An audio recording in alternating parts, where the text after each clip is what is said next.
Palestine president Muhammad അബ്ബാസിന് visa നിഷേധിച്ച് America. ന്യൂയോർക്കിൽ സെപ്റ്റംബറിൽ നടക്കുന്ന ഐക്യരാഷ്ട്ര പൊതുസഭ യോഗത്തിൽ പങ്കെടുക്കുന്നതിനെത്താനുള്ള വിസയാണ് നിഷേധിച്ചത്.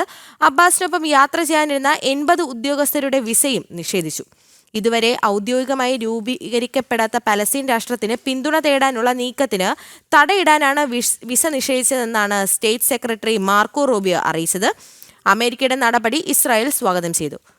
ഐസൺ, ഇതിന്റെ വിവരങ്ങൾ കൂടി.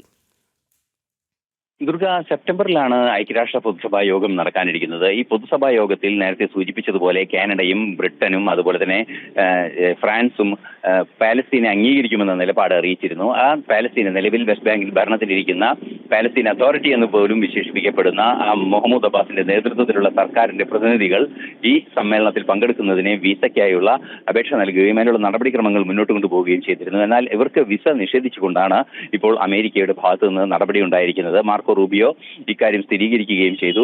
ഇതുവരെ രൂപീകരിക്കപ്പെട്ടിട്ടില്ലാത്തൊരു രാജ്യത്തിന് വേണ്ടി ലോബിയിങ് നടത്തുന്നത് അനുവദിക്കാനാവില്ല എന്ന നിലപാട് അറിയിച്ചുകൊണ്ടാണ് ന്യൂയോർക്കിലേക്കുള്ള വിസ, സമ്മേളനം നടക്കുന്ന ന്യൂയോർക്കിലേക്കുള്ള വിസ തടഞ്ഞത് എന്നാണ് മനസ്സിലാക്കാൻ സാധിക്കുന്നത്. മുഹമ്മദ് അബ്ബാസിനൊപ്പം സഞ്ചരിക്കാനിരുന്ന 80ഓളം ഔദ്യോഗിക ഉദ്യോഗസ്ഥരുടെയും അനുബന്ധ നയതന്ത്ര പ്രതിനിധികളുടെയും എല്ലാം തന്നെ വിസ നിഷേധിച്ചിട്ടുണ്ട്. എന്നാൽ പാലസ്തീന്റെ പ്രതിനിധി യു എൻ പൊതുസഭയിലുണ്ട്. അദ്ദേഹത്തിന് കൃത്യമായും ഈ കാര്യത്തിൽ ഇടപെടാനുള്ള അനുമതി നിലനിൽക്കുമ്പോൾ ഇവർക്ക് സന്ദർശിക്കേണ്ട ആവശ്യമില്ല എന്നൊരു നിലപാട് തന്നെയാണ് അറിയിച്ചിരിക്കുന്നത്. നമുക്കറിയാവുന്നതാണ്, ഈ പാലസ്തീനെ അംഗീകരിക്കുന്നത് ഹമാസിനെ പ്രോത്സാഹിപ്പിക്കുന്നതിന് തുല്യമായ നീക്കമാണ് എന്ന കർശനമായ വിമർശനം ഇസ്രായേലിന്റെ ഭാഗത്തു നിന്നുണ്ടായിരുന്നു.